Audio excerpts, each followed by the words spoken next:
One thing that I wish I knew on that day was that everybody is just as preoccupied with their job as you are.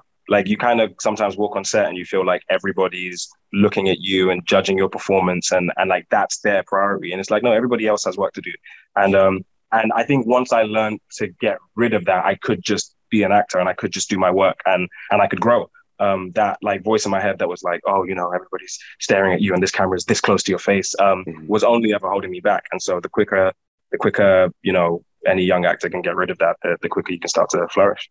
I mean, going into day one, I mean, sometimes it's absolutely excruciating. And then I think I've always remember hearing Greg Popovich, the basketball coach, talk about healthy fear. And so I've always tried to bring that back up. Like, how do I make this healthy? Like, how do I use it just somehow? And it's something I've heard acting teachers say, and an acting teacher I work with, like, it all conspires towards the work. Somehow you're feeling this way for a reason it can be used. And I hate hearing that, because you're like, you just feel, I can't possibly use this. It's because it's so, you know, but I think that, I don't know, I guess that's right. The jump the leap out of the plane we all take, and you're giving yourself over, and you're in front of people you admire, you know, and yeah, there's just something always for me about day one and day two, that how do you just let yourself release into this? And luckily it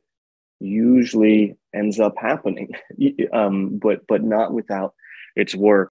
You have to be scared of something, you have to overcome it. And I think that when you have that energy when you're younger, you grow to have courage by overcoming all the obstacles. And there are many voices that you'll encounter when you're a young actor that will try and keep you down or distract you, or, you know, cast doubt on your choices. And that's part of it. Having the courage to ignore them or own them, or just go forward with conviction, is half of the job. And once you have the work, or you get a result from it that's good, I think I found that if I didn't take it too seriously somehow, whether it was good or it was bad, it gave me the courage to keep going.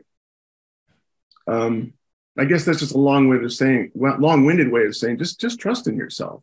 If this was easy, everybody would be doing it.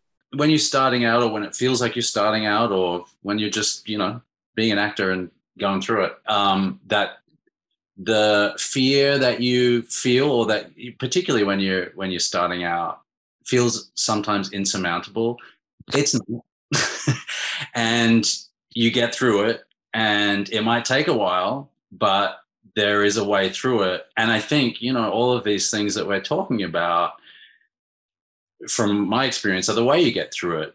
Simplifying, as Michael said, and finding these anchor points, like, you know, over preparing, so you have all the stuff there, so you're not, you know, it kind of reduces your fear. Like listening to the other actor, finding these like anchor points that